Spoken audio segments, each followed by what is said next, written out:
Okay.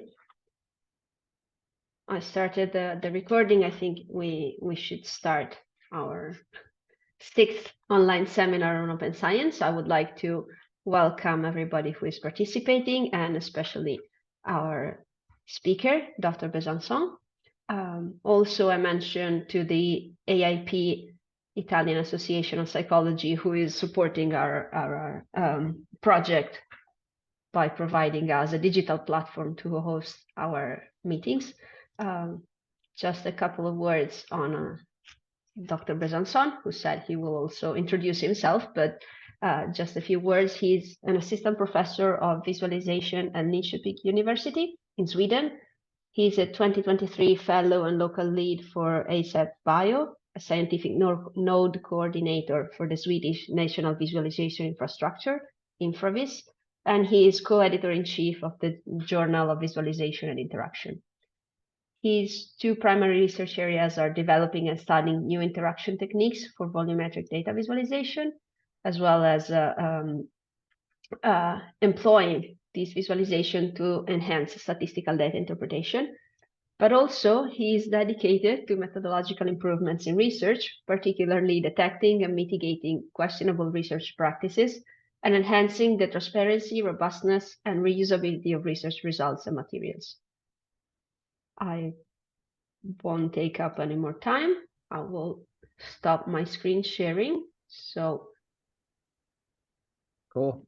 Thanks for the intro. I'll start sharing my screen on my side, and then we can get started. I think everyone should see it now.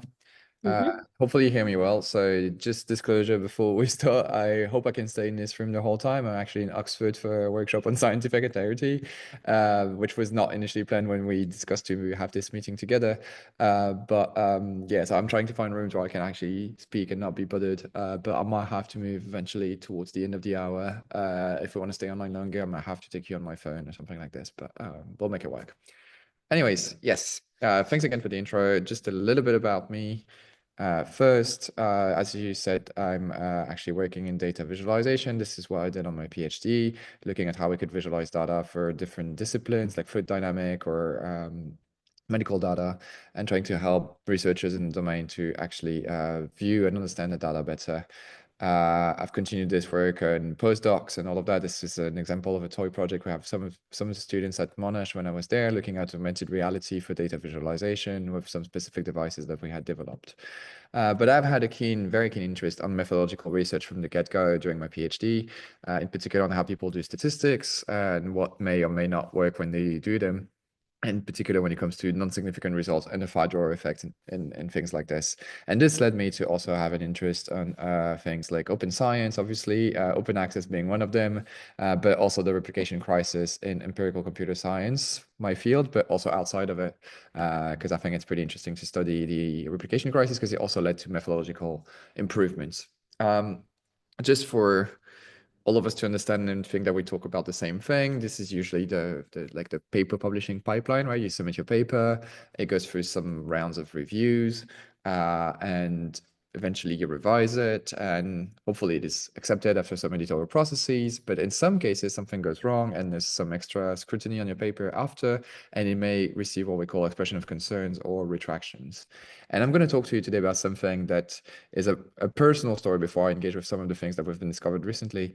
Some of my personal story through like finding problematic behavior in science, because I think personal stories have like a powerful way to get people engaged and to maybe inspire them to also take up this. I mean, you're all here for the reproducibility network, so I guess you're all interested in that topic, but I'm trying to engage you to do the same kind of work that I've been doing for a while, which we call these days sleuthing.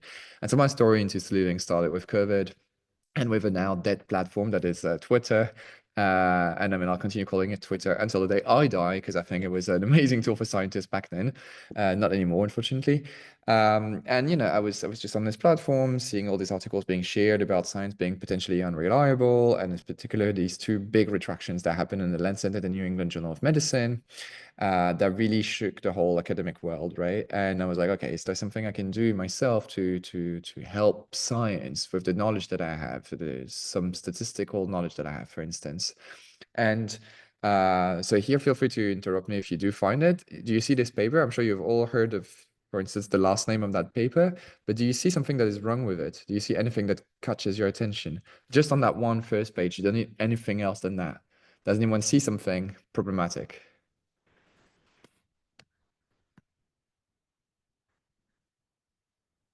No one? Oh, yeah. Giorgio? Oh, there was another person that got the problem, What did you say? I didn't hear it. but it was exactly the day after it was. Yeah. Yeah, exactly. So it's received on the 3rd of April and accepted on the 4th of April, which is a little bit suspicious, isn't it? Another thing that is a little bit suspicious, that the first author was actually one of the editors of the journal as well. So this paper was peer-reviewed very quickly in their own journal, which you can consider something as like 2 red flags combined, which may kind of like make you want to question a little bit the legitimacy of that paper and how thoroughly it had been reviewed. I mean, it was about hydroxychloroquine for COVID. We now know it is completely inefficient for COVID, and the whole thing was a scam pretty much with very bad methods. The papers around this, the initial ones, have eventually been retracted. I was part of the effort that made it retracted recently. So this is the most cited ever COVID-19 retracted paper. It's not this one, it's another one from the same team, but potato. But when I saw this, I looked a little bit more into the papers from that team. Because they were having very strong claims about COVID. And you see the column in the middle here is the peer review time for the papers that they had on COVID-19. And you see most of these numbers are actually very close to 1 or 1 itself. And the cells that you see in pink/red are cells that also are for papers that for which this time also includes the revision time of the paper. So like, revising the paper, getting peer reviewed, revising and peer reviewed again took 4 days in one instance, which is a little bit insane. The rightmost column that you see is whether or not there were any editorial conflict of interest. And you see that this rightmost column is not very often empty, which is also potentially problematic. And I posted this on Twitter at like 4 a.m. when I was done analyzing this during lockdown. And I had like massive responses on Twitter when I woke up, with people telling me to write to the editor-in-chief. And I'm like, well, tough luck. He's one of the authors. Or telling me to write to Elsevier. And I was like, well, tough luck again, because Elsevier doesn't care. I can tell you that. But some of the scholars that I discussed with wanted with me to push this a little bit further and to try to analyze this more systematically, not just this one team's work. And this is what we've done in this paper called Open Science Saves Lives, where we've looked at some of the things that went wrong when it comes to transparency of science during COVID time, especially at the earliest stages of the research done during COVID. We've mentioned a lot of things. One of the things that I will mention here when it comes to the actual review time is that we found more than 200 papers that had been reviewed that are full research papers, not reviews, not viewpoints, not editorials, full research papers that had been reviewed in a day or less, with some editorial conflict of interest in around 30% of cases, which is very high numbers. And of course, the peer reviewers' reports are not available, so we can't check how thorough the reviewing had been. And in this paper, we go through a lot of different things that were good or bad with how things have gone during COVID. I'm not going to spend more time on this. This is a little bit outside of this story that I want to tell, but feel free to give it a read if you're interested. Does anyone know PubPeer? I guess I can see some heads probably saying yes, maybe some saying no. So PubPeer is a website for post-publication peer review. So it's basically a website where you can post comments about papers that you've seen that are potentially problematic, or say, you find a dead link in one of the papers and you would like the authors to update the link. The publishers are not going to let them update it because they don't care, but they could update it publicly here. So PubPeer is really good because it has an extension for Google Chrome and other browsers where you can actually see if comments have been made on the paper you're looking at the moment when you open a new papers page, which is something that could tell you that, for instance, something is wrong with the data collection process or something like this. Do you folks know Retraction Watch? I assume there would be a little bit more knowledge about Retraction Watch. So it's a website reporting on some of the problems in academic publishing and in integrity that I invite you to read as much as you can. There's very interesting cases. And I'm going to talk about some of the things that I've done in this space as well again, with a paper that was published in Scientific Report in 2021, which is, and I guess you're all interested in open science, and this one is really an open science success story. Although it was a pretty big paper, as you can see here, we've managed to get it retracted because the authors actually shared their data and their code.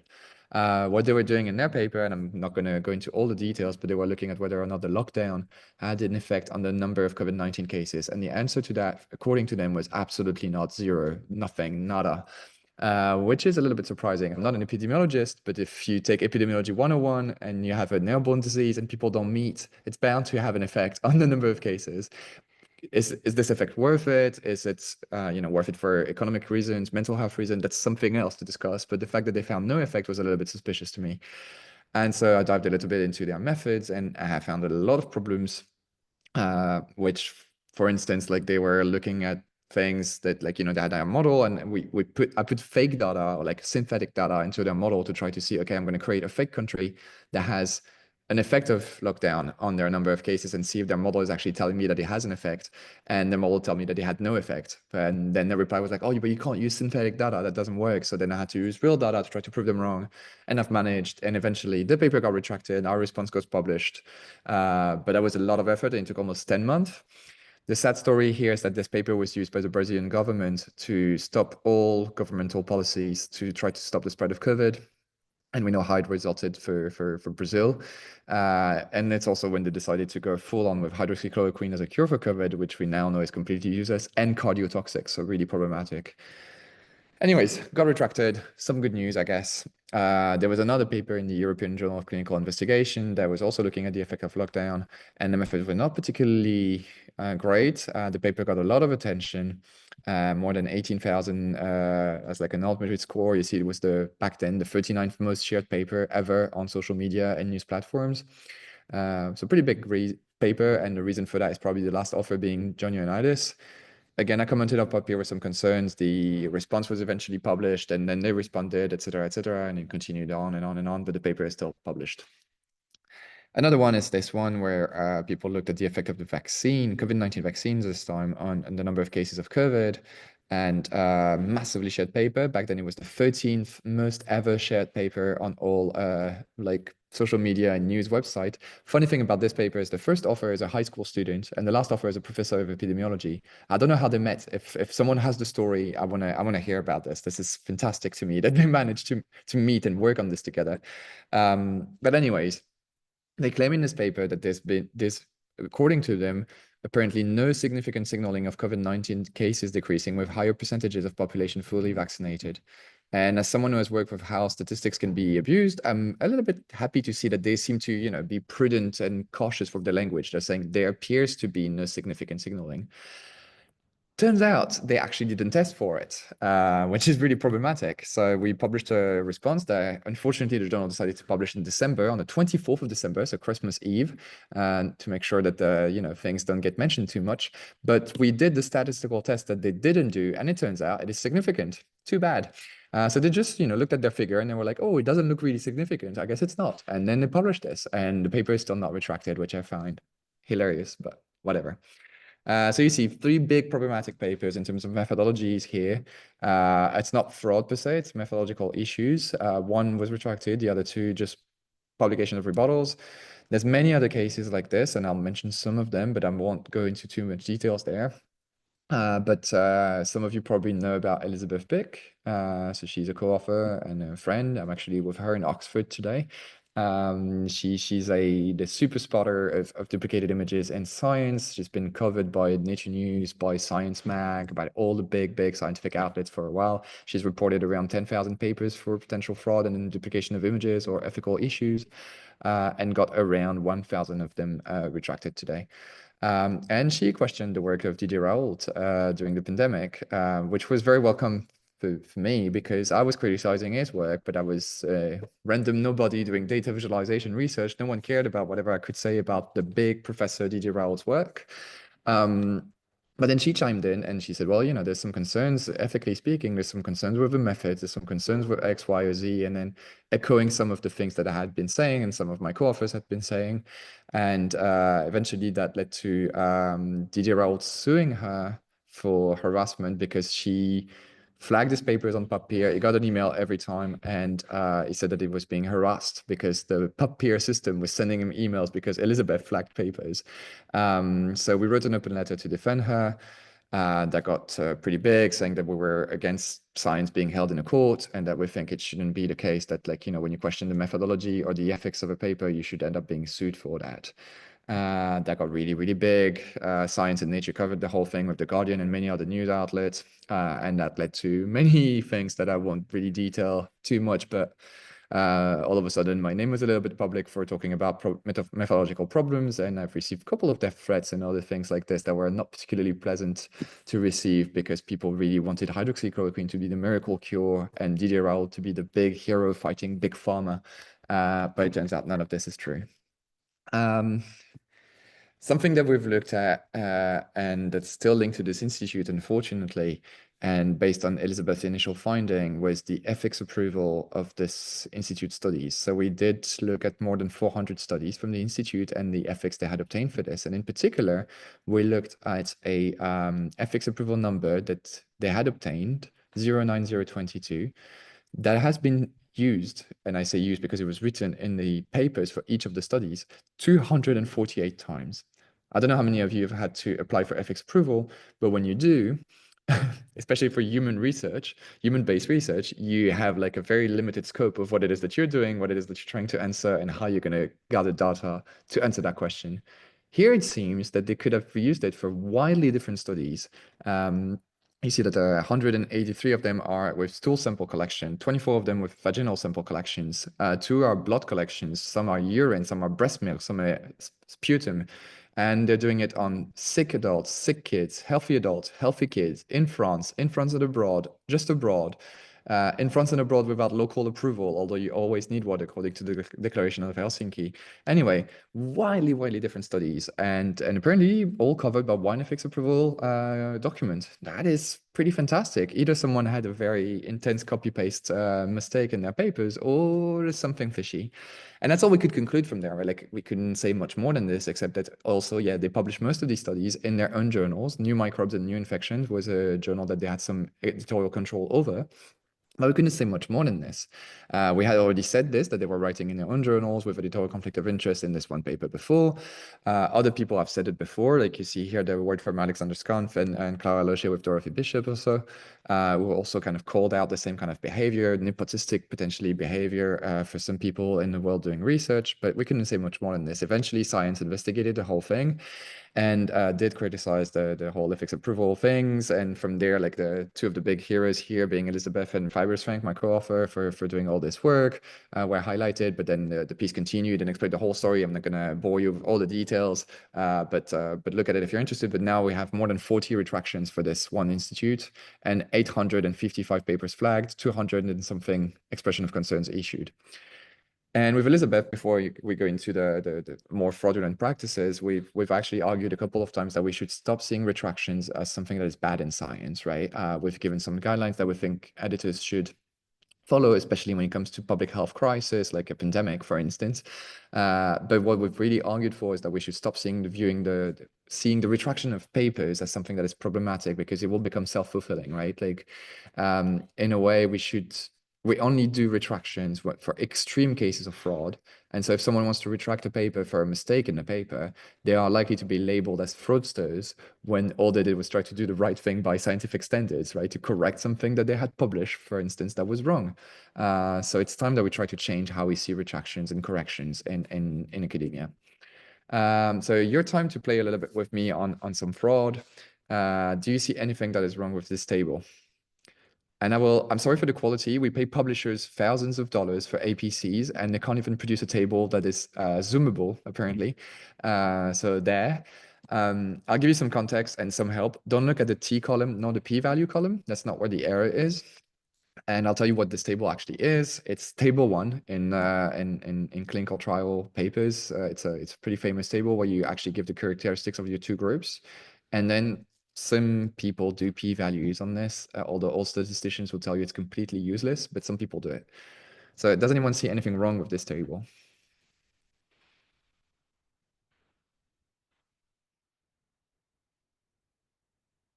No one? Okay, I'll help you out. Oh, someone. Yeah. I'm not sure if it's wrong. I'm not sure some of the some of the participants are very young, and I'm not sure if all of this symptoms make sense apply to them, but that's the only thing I've had time to pay attention to right now. So that is not the one. I mean, it could be a problem. We'd have to check for ethics approval and all of that. The main problem is that if you look at the N, the column N's, both groups, all the numbers are even.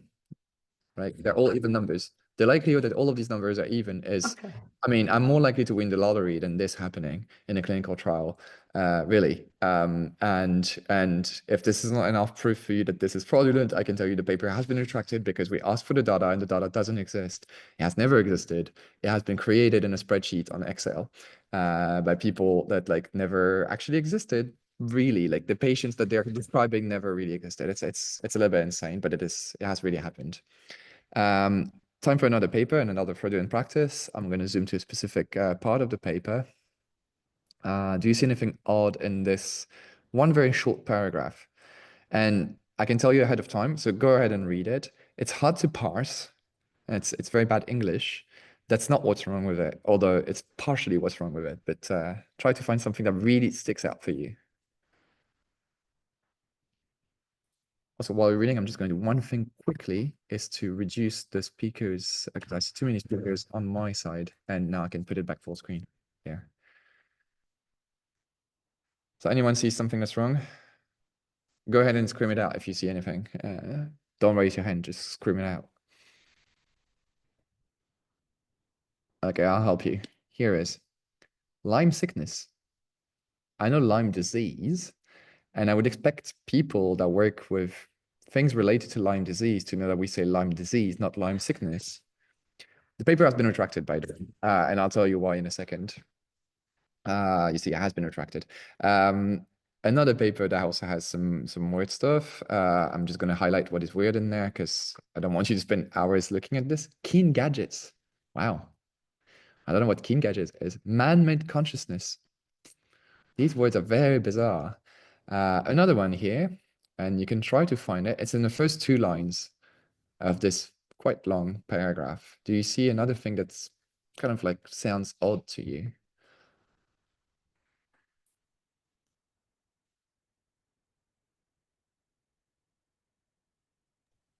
The mushrooms part. Mushroom bar is not particularly wrong, although there's some very weird stuff. I'll help you out. Here it is. Dietary filaments. Do you know what these are? I have no clue what these are. And it turns out these things are what we call tortured phrases. So tortured phrases are pretty much expressions that are supposed to be scientific, but are not anymore. And the reason for that is that some people have, you know, they need to publish papers in some countries. And instead of actually writing and doing the work, because maybe they don't have time because they're clinicians or something like this, and they need to teach and they need to do their clinical obligations and they need to have their interns and extern supervision and all that, they can pay companies to write fake papers for them. And what these companies do, because they, you know, of course, they don't want to hire scientists, they're too expensive. They copy paste from existing papers, but that is detected by plagiarism checks, right? Of course it is. So to avoid that, what they do is they replace every word by a synonym. And so in this magic world of doing that, then scientific expressions become tortured into something that makes no sense. So you see here, dietary filament was actually fiber. And you see in the same paper, they also have resistant framework, invulnerable framework, and insusceptible framework to say immune system. I could go on and on about the number of tortured phrases there are. If you know about computer science, natural language processing, NLP becomes herbal language processing because herbs and nature are somehow linked. There's so many like this. There's a random forest plot, which becomes a arbitrary backwood. This kind of stuff. It's just completely insane. And so the person who has found this, the group of people who have found this, one of them is Guillaume Cabernac. It was in Nature's 10 from 2021, because he developed a software with Cyril Labbe and Alexander Magazinov that actually is going to look through the whole of the literature with an agreement they have with Digital Science, a company that has the full text of a lot of papers because they're kind of like co-owned by Nature, Springer Nature Publishing in a way. And they can look for these specific tortured phrases across the literature. And when you find some of these things in a paper, you know that it's bound to be fake. No one would call the immune system the invulnerable framework. It's not being bad at English. It's just a fake paper. There's, of course, an exception to that. rule of like, if you find some of these, then it's fraudulent. And Guillaume was very surprised to find it the first time because he didn't think that he would find it. But it's his own paper about tortured phrases, because of course he lists them in the paper, and then it was flagged by its own system as like, oh, look, there's like 45 tortured phrases in this paper. And I was like, wow, 45, it's a lot. And then he opened it, it was actually his own paper. But aside from the people who talk about tortured phrases, the presence of tortured phrases is always a sign that there is fraud, and this paper is actually created by these companies that are called paper mills. And the problematic paper screener is the software that I mentioned that you can all use. It's publicly accessible to try to find and help us assess papers that have tortured phrases. So you can just flag them as saying, you know, the paper contains tortured phrases, done. You go on Papier, you take a screenshot of the tortured phrase somewhere, and you say, I have found tortured phrases as highlighted by the problematic paper screener. Here's the screenshot of one or two of them. And then people can investigate this paper further to find other signs that it is a fake paper, and eventually for publishers, hopefully, to retract them. I can tell you I've flagged more than 700 with IEEE, one of the publishers, or yeah, one of the big publishers of my field. And they haven't retracted, I think, a single one yet. And they told me that they hope to be done looking at all the papers that are submitted, the 700, maybe by the end of next year. So there, although it's pretty obvious they're fake. I mean, none of it makes sense. It's absolute gibberish, but whatever. Guillaume has also found sign of ChatGPT in papers because people forgot to not copy paste the regenerate response when they were copy pasting from ChatGPT. So the text contained a regenerate response in the middle of it, which is not particularly smart. Other signs of this can be found with like, as an AI language model, I cannot blah, blah, blah, blah, blah, blah, blah. But here is an attempt. And then you can also find these in paper. If you go into Google Scholar and you quote unquote, you know, as of my last knowledge update of, and then you leave it blank, but you quote unquote this, you will find that people have actually copy pasted from ChatGPT without realizing that ChatGPT was warning them that it only had knowledge up until, I don't know, January 22, for instance. Interesting things. And of course, there's companies that are like trying to figure out how we could detect ChatGPT use. It's a lot harder than it seems. Some advances that have been done on this is to look at the occurrences of words. So for instance, delve into something that ChatGPT very often uses that humans don't seem to use as much. And could be a sign that if you see a lot of abstracts, for instance, of a journal with delves into, then some of the abstracts have been generated by ChatGPT, for instance. That's a possibility, but it's very, very hard to do.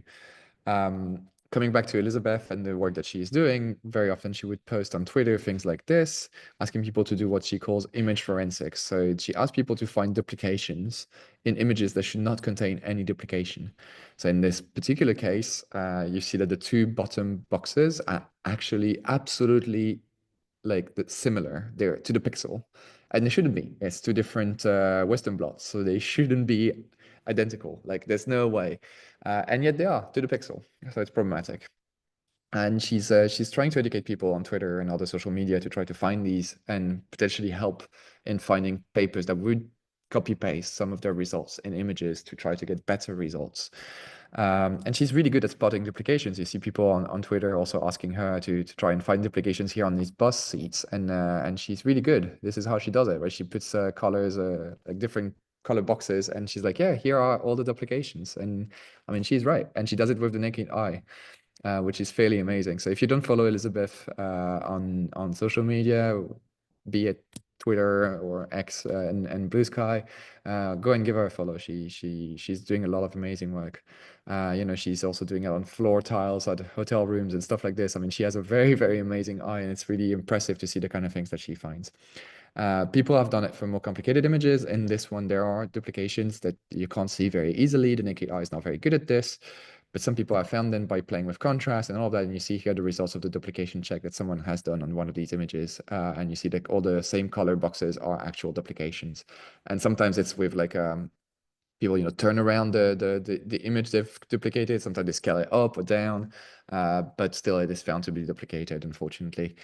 There's also image reuse. You see here in the image on the right, which was in a paper in 2013, and then also reused in a paper in 2023, with no acknowledgement of the paper for 2013 at all, which is very interesting.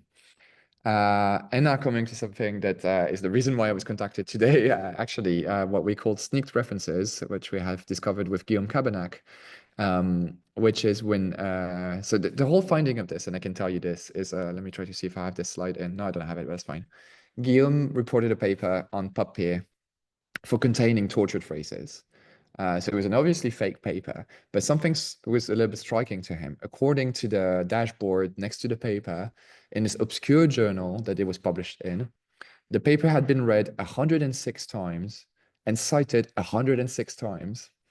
That's an amazing conversion ratio, right? Like usually you get like 20,000 reads for like maybe 100 citations, best case scenario. But they got 100%. Every read transformed into a citation. Wow, fantastic work, right? And so Guillaume posted about this on Papier. I read it very early in the morning as I was going to work. And I was like, oh, wow, this is impressive. I guess these 106 papers citing it are also fraudulent because they're citing a fraudulent paper. I mean, they have to be fake. Something must be very wrong. So I took the title of that one paper, and I'm going to call it paper A to simplify conversations. And I put paper A's title in Google Scholar, and then I wanted to click on cited by to find the 106 papers. And then I saw that Google Scholar tell me that it was cited by 0. But the dashboard of the journal did say 106. And this dashboard is an institutional dashboard created by Dimensions. And Dimensions is a big entity in providing citation information based on Crossref data. So they're not, it's not the journal cheating in the display or anything. It's something is wrong. So I use the API, the programming interface of Dimensions and Crossref to get the papers that were citing this paper. So paper 1 to 106 that were supposed to cite paper A. And I open paper 1 and I look at the PDF and I try to find a reference to paper A that I don't find. I'm like, okay, this is odd. Then I'm like, maybe the reference is written in white text over a white background of the PDF so no one can see it. So it's a way to sneak it in the PDF and no one will really see it, but the machine would read it. And it's not there. Then I do a PDF to text conversion to see if it's not in the metadata of the PDF document itself. Nope. Then I do the same for paper 2. Similarly, no reference to paper A. Paper 3, paper 4, all the way to 106. Nope, no references. Then I use the programming interface again of Crossref and Dimensions, and I query it to get the reference list of all these papers, paper 1 to paper 106. And I compare them to the actual PDF. Paper 1 had, and I'm giving fake numbers here because I can't remember, but let's say 10 references in the PDF. But according to the Crossref database and the Dimensions database, it had, I don't know, 25 references in it.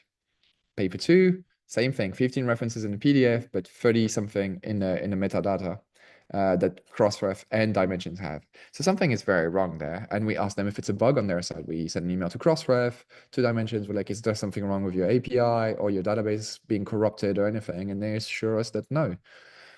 So what had happened is actually fairly complicated. See here how the whole publishing actually works for getting all this metadata.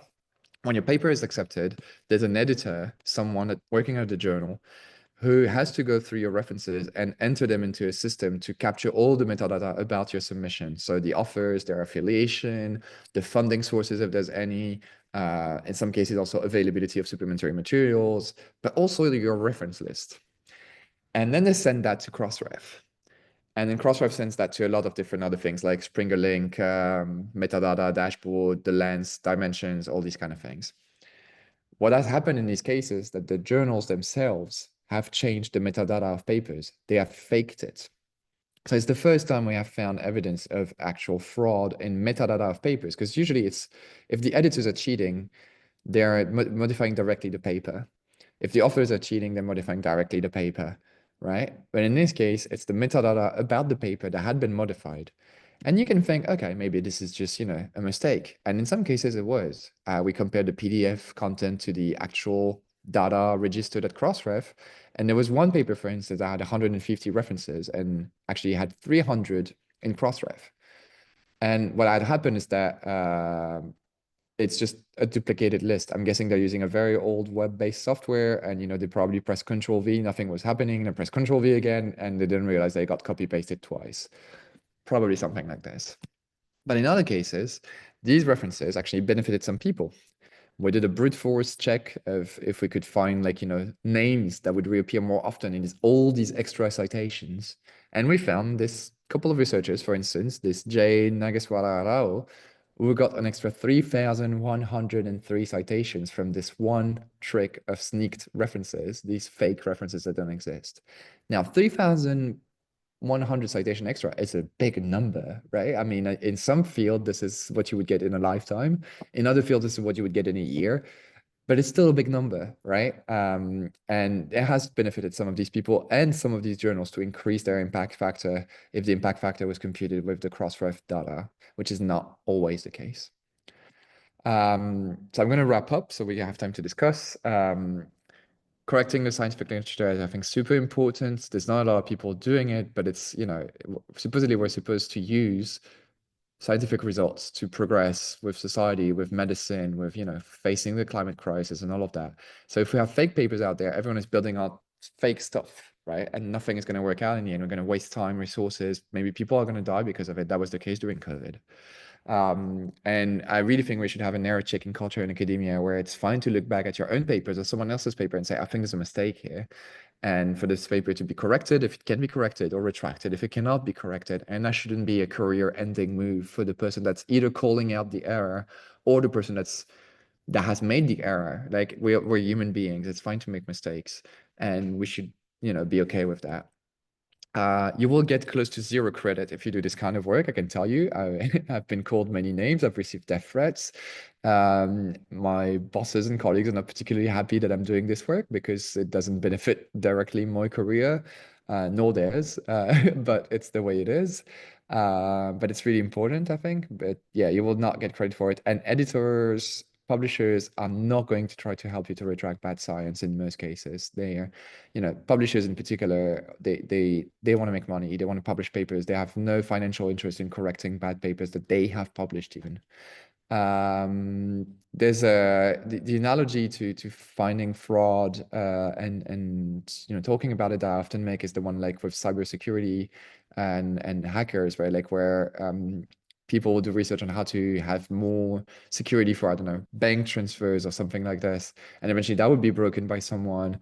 And then there would be more research exposing how it was broken and all of that. It's always like a, you know, kind of like a police and thief kind of like analogy of like always running after each other. But I think it's important to do this work. And we need a lot of help to do that. So please join us, follow us on social media, write emails if you have suspicions about something, get involved, look at how people are doing it. And we'll be happy also to teach people how we're doing it and how we raise concern in a way that usually avoids getting sued for it. I'm not guaranteeing that it's 100% avoiding it, but it's making it less likely for sure. And if you do join, do follow this guy's advice. I'm not going to say it out loud because it's not great to swear during a talk, but he has great advice on how to raise concerns. It was the Skeptics Meeting Society in Australia, I think, that he was giving a talk to, and pretty much explaining that you don't need to be like particularly arrogant or negative or diminishing the person you're talking to when you think they're wrong. Just voice your concerns in a professional way, and everyone will be winning at the end of it. And if the person you're talking to doesn't get that it's a formative and training experience for them too, and that they can get something out of it, then they're lost. But at least you won't get sued for you know, being unprofessional. So do follow his advice and do watch the talk. I think it's a pretty cool talk. All that I've exposed existed before COVID, right? I think COVID was just kind of like a magnifier on all of this. It has made some practices worse. It has highlighted some of the issues. Journalists talk about this more often, so it's easier for us sleuths to talk about this more and to get a little bit more recognition for this work, but it's still very hard. And I think eventually all these metrics we're using all the time to evaluate researchers are really bad, and especially the publish or perish culture that we have. And that's it from me, folks. So thanks for your attention and happy to have some discussions. Thank you very much. I think I was busy listening, and I haven't found the short message that we usually use to introduce our question time. But basically, if you want to ask a question, raise your hand, and then you can ask a question, or you can write it. You can write in the chat that you have a question that you want to ask. Or if you don't want to ask it yourself, we can read it out loud for you. You can also ask the question in Italian and we can translate it for you. Just, again, write it down in the chat. I already see one, so go ahead, Michele. Thank you very much. Thank you very much for this talk, and congratulations for your work, even if it's not so recognized. I was wondering, you. no, a very important work. I was wondering if all journals are the same when it comes to retract articles. I suspected that journals that are from private editors, for sure, they want to retract articles, but maybe journals from scientific societies are more open to that. I don't know. I want to hear your experience. There's definitely different practices across the board, even from big publishing companies. Like they have different rules, they have different ways of investigating or notifying that they're even investigating. One of my takes very often is that whenever a paper or someone raises enough suspicions about a paper, there should be an expression of concerns put on the paper, regardless of the outcome. It can be removed of the paper as not fraudulent or has any problem, but it should be put there. Some editors try to do that. Some publishers try to do that. Most of them disagree. Learning societies or scholarly societies and their own journal, you would expect them to do a little bit better, but that hasn't particularly been my experience so far. I think very often, even if they're not a private company, they do act like one. And again, more often than not, the editor-in-chief of the journal is going to be a full-time employee of the Learned Society. So they will, in most cases, not all of them, have a part, at least, of their research time taken from them and paid by the Learned Society to be the editor-in-chief and to be all of that, right? I'm editor-in-chief of a journal that I started in my field because I was tired of my field not moving forward with transparency, and I have 0% of my time paid on it. I do it all of that on my free time, just like the sleuthing work. But that's not how things function most of the time, even in Learned Societies. So there are differences in response rates and how things are tackled across journals, across publishers for sure.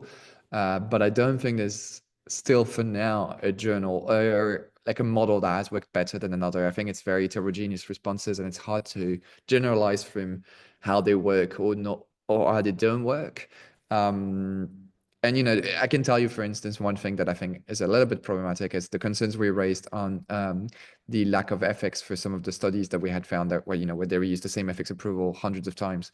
I think 2 studies got retracted before the Science article came out about this work.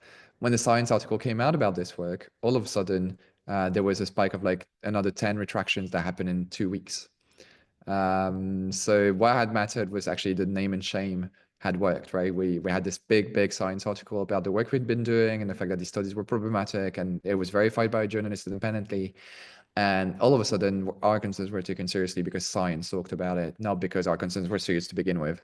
And I found this particularly problematic, and I think that's often the case. I think, for instance, Elizabeth Beck will have more success in getting a paper retracted than I would have because she's more famous. She has a track record of getting it right very, very often. And editors take her a lot more seriously than they would take people that raise concern anonymously, for instance. So yeah, I don't think it's a perfect model yet, but I wish there were.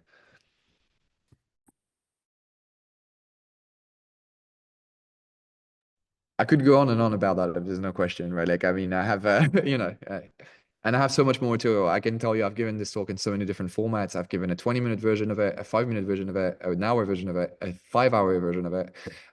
So I have like a slide deck of like 900 slides or something that I could go through if I really wanted to. So, doesn't need to be a lot of questions. Giorgio has one. Thanks, Lonni, a lot for your talk. It was really interesting, inspiring also. I was wondering about corrections that do not necessitate retractions. So you focused on the most extreme scenarios.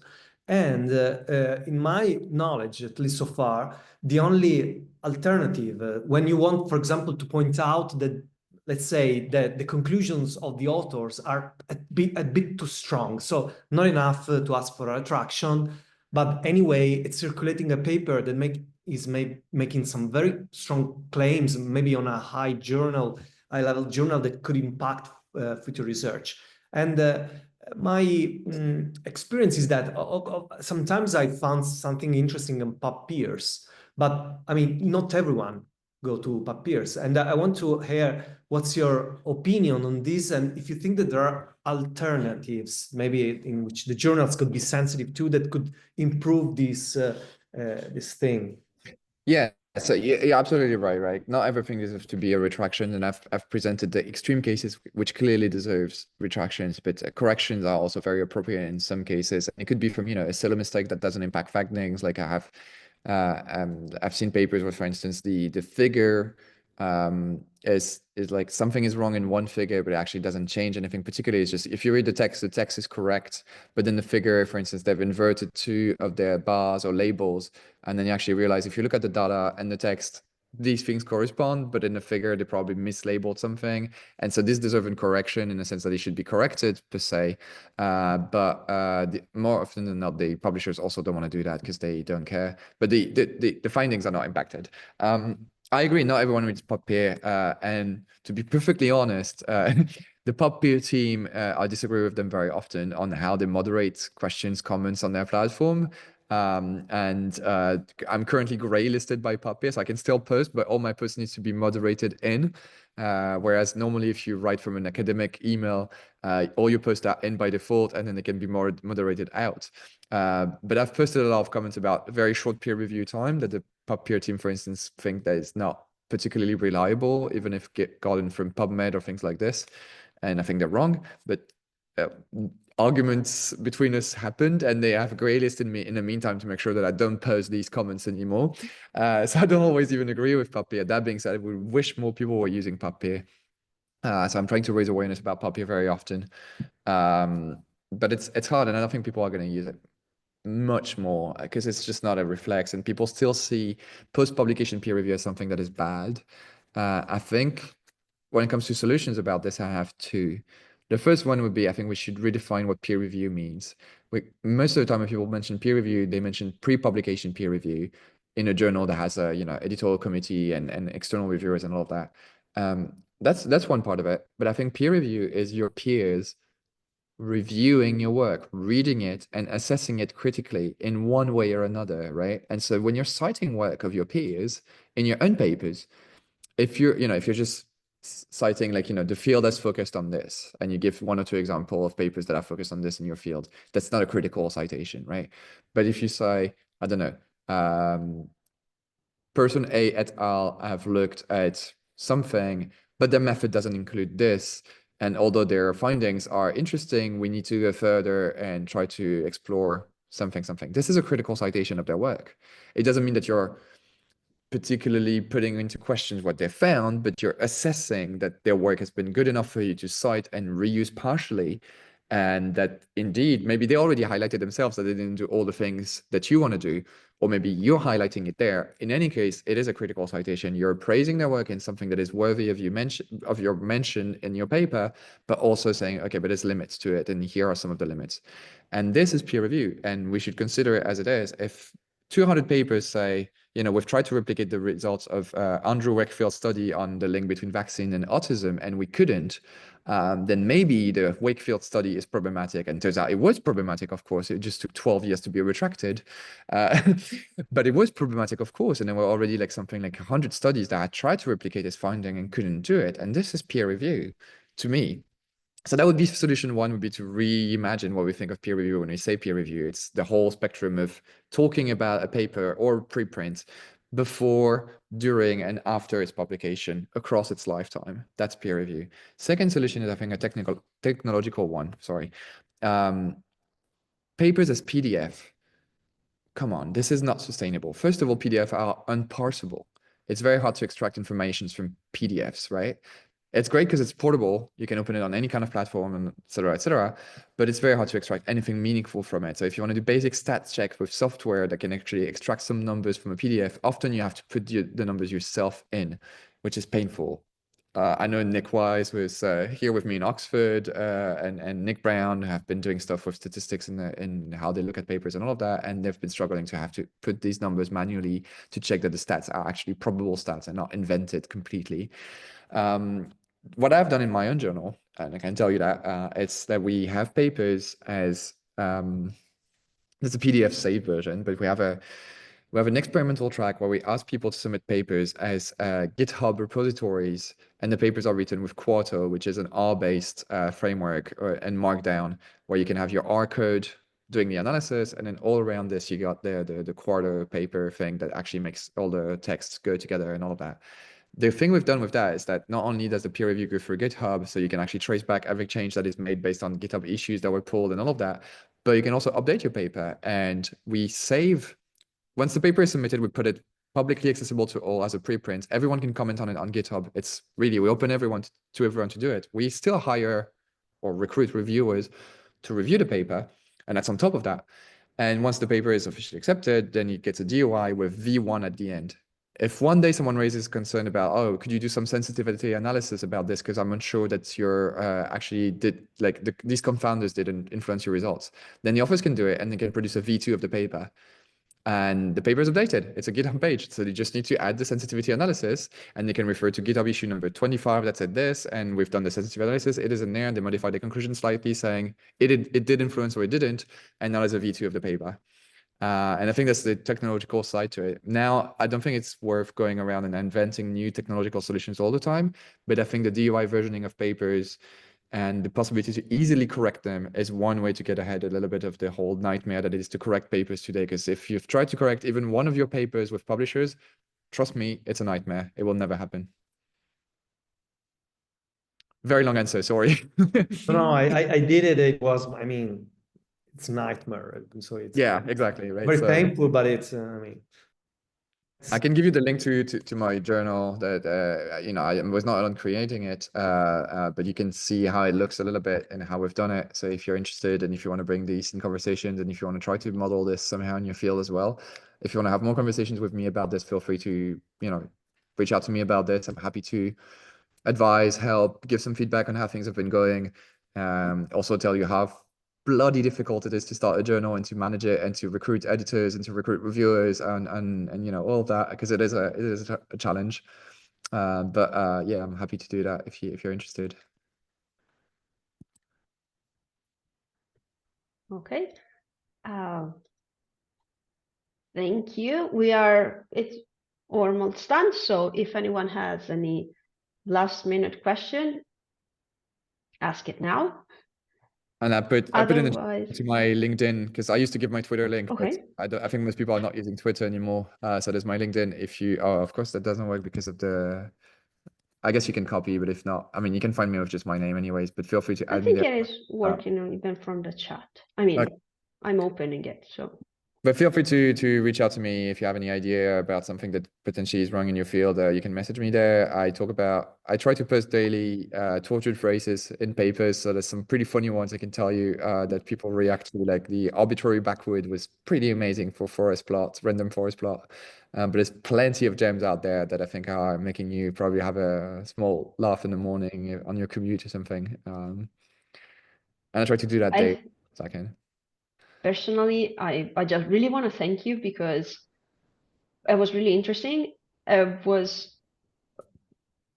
again, interesting is the only word I can think of for now, but the things you mentioned, the details you mentioned and you spotted were completely different from what I expected. One of the things I was wondering was how much specific, for example, statistical knowledge did you need to spot errors? And you've shown us that most of the time, at least some categories require no knowledge at all. It's more about attention to things that are a bit too strange or unusual. Yeah, yeah, I think deep statistical knowledge was not particularly needed. It was needed for more complicated conversations about paper that were actually done by people that are very smart, and that had potentially a political agenda they wanted to defend, and they produced a, let's say, sloppy research paper out of it, where conventional methods didn't really work for what they wanted to do, but it was hard to prove that it didn't work. You know, it's a little bit the bullshit asymmetry theory in a degree, like, you know, this Brundtleini law, but not completely, right? These people are extremely smart and they know what they're doing and they're respected in their field, and they had a political agenda they wanted to continue motivating, and they've produced papers that go in this direction. And in these cases, then it gets hard to debunk. And I use the word debunk because it is debunking a study. It's not per se fraud. It's just the method is not good and they can't conclude what they conclude. These required more advanced statistical knowledge, and I've worked with statisticians, biostatisticians to make it happen. But most of the time, most of the big cases of fraud, and everyone working as a sleuth here in Oxford that is with me today will tell you we're only catching the bad fraudsters, the one that are either lazy or stupid, right? Like, I mean, copy pasting the regenerate response from ChatGPT, it's not a very smart move if you're cheating, right? Like, I mean, you could do it in a much smarter way. Copy pasting a part of an image in a very obvious way is also not particularly smart. You could at least try to alter it a little bit. I've seen a paper in which the authors had were claiming to have done an RCT, a randomized control trial. And when you look at the data, at first they didn't want to send, but we managed to obtain the 8 patients that they had initially were duplicated multiple times to arrive to more than 100 patients. It's like they could have changed the numbers at least, right? Like it would have been harder to spot. This took 2 minutes to spot. You just open it on the regular screen and you see, wait, patient 1 and 9 are the same, and then but 17 too, and then like you continue going, and you're like, this makes no sense. They could have done a better job at cheating, but they didn't.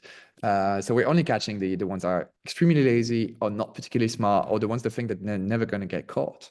But of course, there's plenty of other practices, more elaborate ones, for which it's a lot harder to find. And today, use of ChatGPT, for instance, is close to impossible to find on an individual paper. And on the other hand, it seems like the bad cheaters are numerous enough on the other hand. Yes. So yes, there's already plenty, absolutely. In 2023, more than 10,000 papers had been retracted.